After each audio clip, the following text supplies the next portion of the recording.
অনেক বন্ধু বান্ধবরা একে অপরকে ডাকে, হ্যালো মামা কই আছিস? কিরে উনি কি আপনার মামা? মামা চল আজকে বিয়েতে যাবো, মামা চল আজকে ওখানে যাবো। কিরে উনি কি আপনার মামা?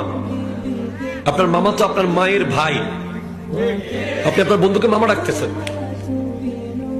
এবার আরো কত কিছু, বাবু, বাবু কোনো নাম হইতে পারে না। এবার আরো কত কিছু, নামটা পুরো হাইড হয়ে যায়। মনা, মনা কি মনা আছে না? মনা। এখন যদি বলি মা আপনি আপনার ছেলেকে মনা রাখতেছেন, মানে আমরা আদর করে ডাকি, আপনি আদর করে মনা কেন রাখতেছেন? মনার কোনো অর্থ আছে? কথা বলেন না। এগুলো আমাদের জানতে হবে। তার একটা নাম আছে সুন্দর, সেই নামটা আপনি রাখবেন হাসান, হোসেন, জৈনুল আবেদিন, আপনি ডাকে আব্দুর রহমান, আব্দুল করিম। এখন আপনাকে নাম ডাকলে কি লাভ হয়? নাম ডাকলে আপনি তাকে আর হেয় করতে পারবেন না। মনা ডাকলে মনাইয়া বলতে পারবেন, কিন্তু হাসান ডাকলে হাসাইন না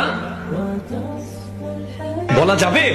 কারণ এটা হচ্ছে নবীজির কলিজার টুকরা, নওয়াসার নাম। আপনি যতই রেগে যান, আপনি তাকে নাউজুবিল্লাহ হাসাইন না, এ হোসাইন না এভাবে বলতে পারবেন না, কারণ এটা বললে বেয়াদবি হবে, ঠিক কিনা?